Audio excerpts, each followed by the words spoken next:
Welcome to the Deep Shiz podcast.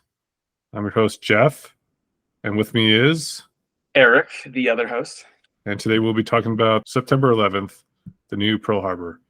A criminally overlooked documentary, about 5 hours long. We're gonna go play by play here and check it out. So let's give it a start here. Well, first of all, the documentary is like 5 hours long, so we're only gonna skim the surface. We're gonna have multiple parts here, but this documentary is really amazing. Let's just give you a go here. So it starts out, and you got all of these players. It goes into the history of Pearl Harbor, and how Pearl Harbor was actually a false flag event, right? Let's see here. They say in the documentary, we needed Pearl Harbor to start World War II. This was a false flag event, kind of, in a way. Yes, the establishment knew that the Japanese were about to attack, but held off on preparing so that the attack could be startling and disruptive to the population and motivate the population, the American population, to go to war, as they had hitherto been reluctant to do so. And that is the reason why the aircraft carriers were outside of Pearl Harbor during the attack, so the attack would not be fatal to the U.S. Navy, but it would still have the desired effect of surprising the population. Oh, I didn't know that. That's crazy.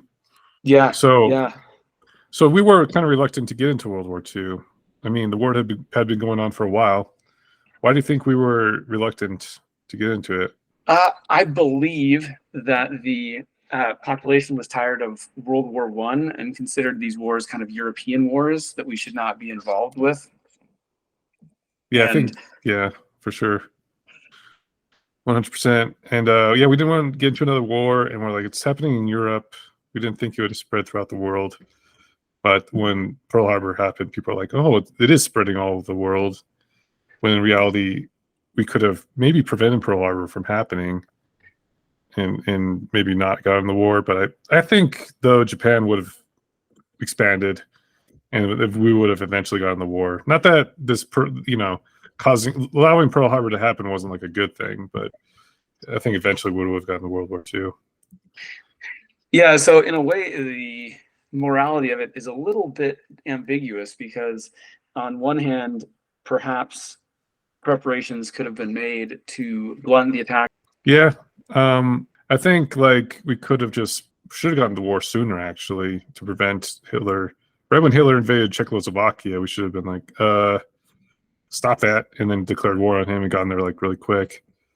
We probably would have gotten into the war eventually. But yes, it doesn't change the fact that Pearl Harbor was kind of a false flag event, very, very comparable to September 11th. At 2 minutes here, you got all these players here who basically started. Oh wait, there was an interesting thing they talked about, was like the connection between Saddam Hussein and 9/11. Like 8 months before the attack, I think Saddam was saying that he wanted to do an attack. There was documentation saying that there was tons of people saying there was a 9/11 attack, but the opponents of 9/11 were like, there was no warning, but there was like tons of warnings. Like Saddam Hussein and another aggressive leaders were like, we want to attack America through some kind of bombing. And the World Trade Center had been bombed before. This is just intro stuff, but let's see. Yeah, and there was like, even during Pearl Harbor, there were like honest officials. They were saying, the Japanese are going to be attacking, but every time they tried to like tell their superiors, like their superiors would just be like, oh, they wouldn't do anything. They wouldn't act on it. So there's tons of people like, the Japanese might be attacking. And then that same kind of thing happened with 9/11. There were warning signs. That's that very interesting point, because with any type of operation like this, there's a lot of people who are out of the know, who are just operating and doing their jobs. So, in the case of 9/11, the elements of the federal government were putting down tracks to make it look like these Islamic extremists were going to carry out those attacks. people not in the know would see that and say, well, gee, there's possibly an attack coming down the pipeline. It looks, as they're seeing these, they're seeing these tracks being laid down.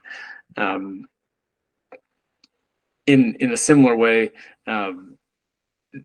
there may have been generals in the actual Pearl Harbor who knew that this was coming down, but they didn't want to blow their cover. So, of course, as their underlings tell them, hey, we're getting some intelligence, conveniently, they shuffle that information under the rug until their purposes are achieved, i.e. the attack goes through. Right. Yeah, I mean, and there was like this investigation to get both the, there were investigations of both events, both Pearl Harbor and 9/11, but they like left out all the stuff. And I think they both said something similar to a failure. There was a failure of imagination. All that BS. Yes. So then in 11:30, you got like there's a website that they talk about, a website that has all the best evidence against the official report here, consensus911.org. And then at 14 minutes, that's the end of the intro. And then they go into part one. And at 15 minutes, they talk about like there's all this confusion that day. And that's what they call the failure of imagination. But it was all kind of seemed orchestrated. So we'll get more into that. But the opponents of 9/11, or like the people who think it was just terrorists, they say like, oh, they have this theory. They have this incompetence theory that, and that's what these debunkers, there's like these guys hired to talk about this incompetence theory that the government just does things badly, which is true. So it fits into what we know about the government. That the military was not, they say the military was not prepared for external threats, or they were prepared for external threats, but not internal threats. So, which was not true at all. The government was prepared for this kind of event. They had done training for that. I believe the documentary does go into this about how there were drills simulating the exact things that occurred happening on the day and the preceding days of the attacks. So airplanes being hijacked, flown into buildings, etc. And it's not the military's role anyway. They said it was the FAA's role. So there's like it's the government's role to like figure out what's going on with the planes. And so at 18 minutes, they're talking. They go into like, how the FAA was trying to figure things out. They were like, and they could have sent some fighter pilots. It was like a real cluster F there because they had all these like fighter pilots out doing exercises, and the FAA was like trying to scramble some kind of fighter jets, but there was like, oh, we got one available here, but they're like way too far away, or we got one coming back from an exercise, but they don't have any fuel or they have no ammo. And so there were like tons of jets, but they were all doing exercises. So, yes. So it kind of begs the question, who would be in the position to direct exercises that would draw the airplanes away? Those exercises are planned at very high levels in the military. So to do so would be to direct planes into these areas before the attacks occurred. Could only be done at the highest level. And so these drills were planned beforehand, but were intentionally used to draw the aircraft far away. That's true. Yeah, there was like all these exercises going on, but that seems kind of coincidental that there's all these exercises going on right on the same day as 9/11 is happening. It's pretty. Oh yeah. Pretty insane. I mean, how often do these drills happen? Probably not that often. Yeah, they're always going on to some degree, but they can be not used like as cover. Not like nationwide. I think not like war games. I think war games, it's like they don't do it that often because it costs like a lot of each missile's like $100,000 right there, and they're kind of shooting missiles off and everything. So Yeah. I mean, they're always doing some of them because the people are already there. You know, the military officers and soldiers are already kind of on the clock, so to speak. But the fact that, like you were saying, that these drills mimic exactly what was going on in the past, or what occurred in the attacks, and had been going on for a while, shows that there was preparation for attacks like this, and also could provide cover for the perpetrators of the attacks. It's worth noting that the head of the FAA was replaced like 5 days before this occurred, oh man. and yeah, it's very it's clearly the people moving parts, or it's clearly people being placed in positions to do certain things on 0 day, or the 0 hour, rather. So that's going on there. Also, I think some of the legislation was changed so that in order to authorize shoot down orders, things had to go through who was now the role that is now Dick Cheney. Right. So Yeah, this they is, go into that, like the kind of confusion within the chain of command, that there was like some key people in the chain of command were just gone. They just weren't there. So, and the documentary goes into like this whole thing with like these FAA agents. They're like trying to like scramble, contact each other, contact different, fighter jets, and it's just so confusing. One guy comes on and sends. There was like one fighter jet that was about to intercept one of the planes, but someone comes on from a giant killer command post and says, and redirects them to the ocean. And it was just like, so it just was insane. It seemed like it seemed like incompetence, but it's probably orchestrated from what I can tell. yeah, incompetence is a convenient out for people in power to escape responsibility. They say, well, I don't know what I'm doing. Politicians do this all the time, where they pretend to not know what's going on, and therefore they absolve themselves, or they become absolved of their consequences of their decision. Absolutely. And so you can see here, yeah, there's actually a Phantom AA-1, so Phantom plane.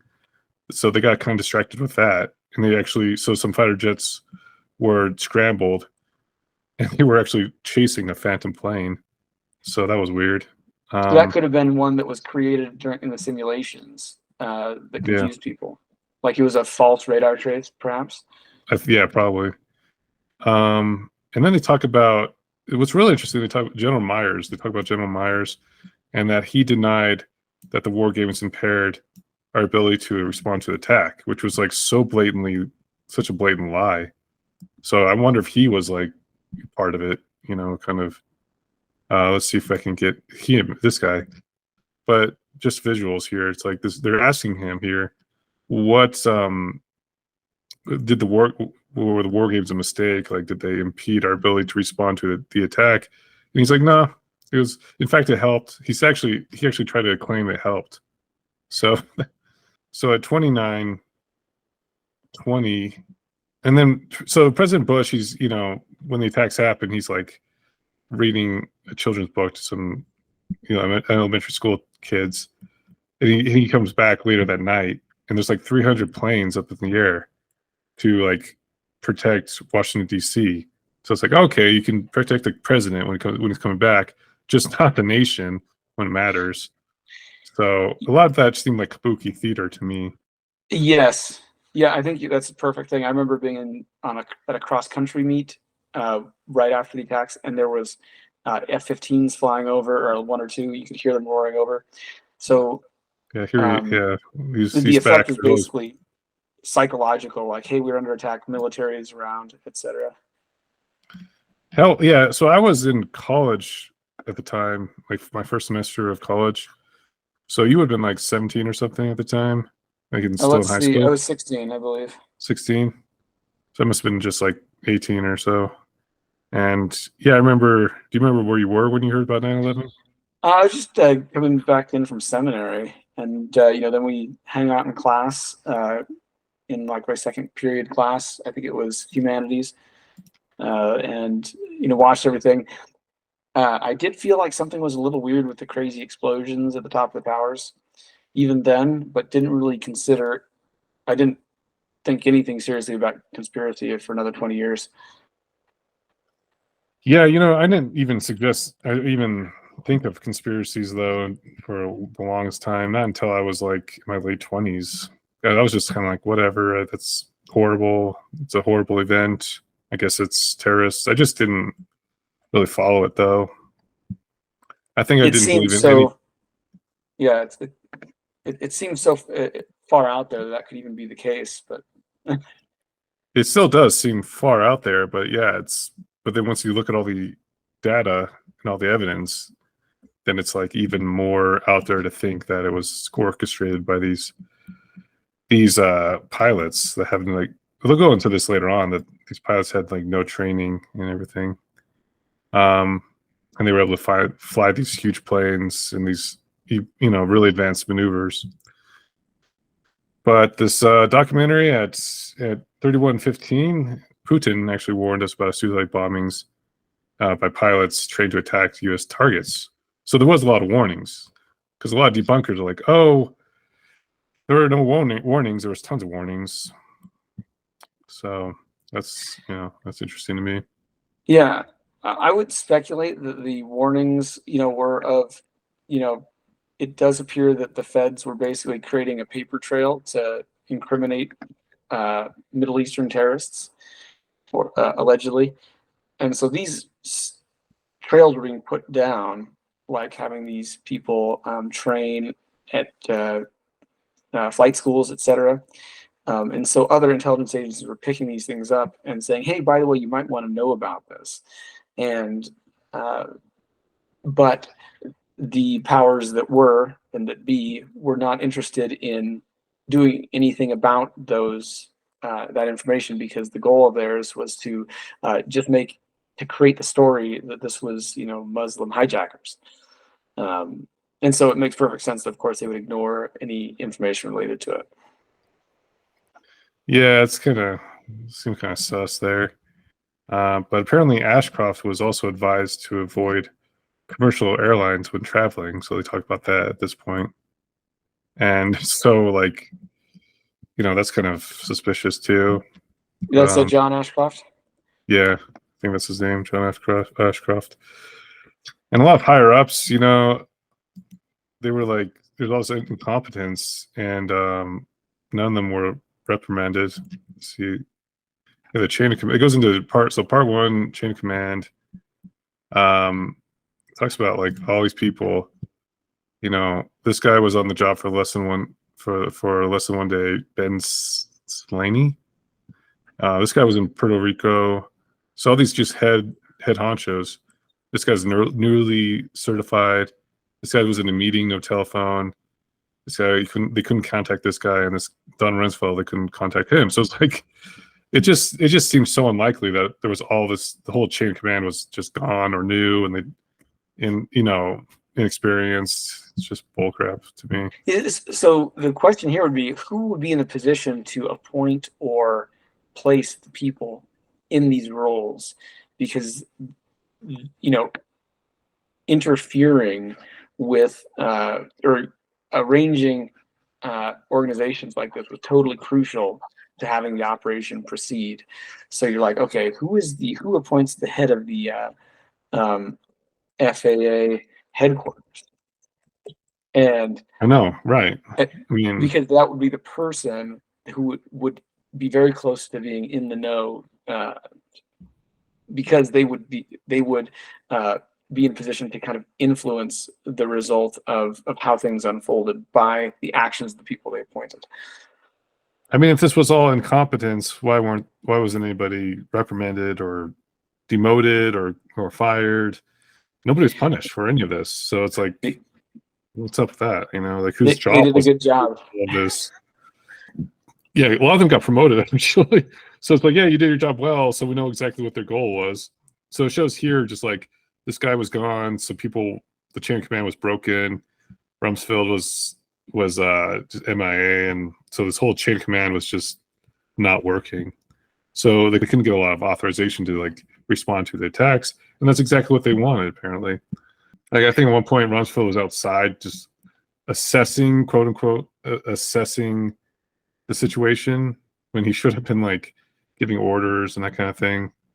Yes, him and Cheney both were lollygagging either It's better, yeah. until the final airplane had hit, and then they sprung into action. So they knew what exactly was going down and when it was over. Yeah, they go into like how people were just like sworn in. Condoleezza Rice was given a promotion or reaffirmed or given promotion. So nobody was punished, and right. Who would punish these people? They're the ones who are so high up that anyone who prosecutes them would be like their friend, who's also a billionaire, super connected person. It's a problem with having like these bureaucracies with these people are just appointed. Like nobody can fire them. You know, it's like they're kind of like kings and queens here. I think there's like this is funny photo. Look at this, like, huh? Like I don't know what's going on, and he didn't get fired or anything. It's so weird that we just all just accepted it back in the early 2000s. Just like, oh, that's what the government's doing. But yeah. So, sorry, you gonna say something? I was just gonna say, yeah, it's kind of. It seems like the pattern is sometimes there's like a fall person that's assigned that kind of takes the brunt, and they get like kind of a they get prosecuted, or maybe they get demoted or fired, and that is kind of what's supposed to placate be the justice that needs to be served. So in COVID, it was Fauci. Fauci's the bad guy, even though everything is happening in the background in a distance by agencies and people that we don't really see. They throw him under the bus, and then people figure, well, okay, justice has been served. Meanwhile, Fauci has, is the highest paid employee of the government. Even if he loses his job, well, he's going to be sitting pretty for having carried water for the COVID operation. And so I imagine with 9/11, it was the same type of thing. Yeah, they have some fall guy. I guess the fall guy for 9/11 was just Osama bin Laden and nobody else really. I mean, everyone's just already united around hating him. Yep. That's its own topic of how he never claimed responsibility. And it seems like he seemed to have died in September or December of 2001. So there's evidence that a lot of they wouldn't show his body. They wouldn't show his body when they killed him and quote unquote killed him in 2012, right? So correct, yeah. It's just crazy. So the documentary goes into that. There's this whole section I didn't take a lot of notes on, but there's this guy named Mineta, and he was in the room with this guy, Mineta. He was in the room with two people, Rumsfeld, and this other guy named Douglas Cochran. And so they're interviewing Mineta right here and asking him about what was going on. And Mineta heard Cochran ask Rumsfeld, "Sir, do the orders still stand?" So that's like he clearly heard that. And then Rumsfeld like sharply turns to him and says, "Of course the order still stands. Have you heard anything else?" Now Mineta doesn't know what the orders were. And Rumsfeld didn't give any. So there was this whole thing with like the timeline, the whole timeline. They're not quite sure when it happened, but it was like sometime around here because this is when the Pentagon was bombed, and this is when allegedly Mineta heard the whole "do the order still stand?" So it's a whole like smoking gun thing. So Mineta, his testimony was left out of the 9/11 Commission, and they think that the order was to not shoot down the plane because the White House had its own missiles. They could have used those. So it's really interesting. And then, so they go this whole thing, this whole interview. It's kind of confusing, but because the timeline doesn't match up. So basically, what Rumsfeld said and what Mineta said wasn't matching up.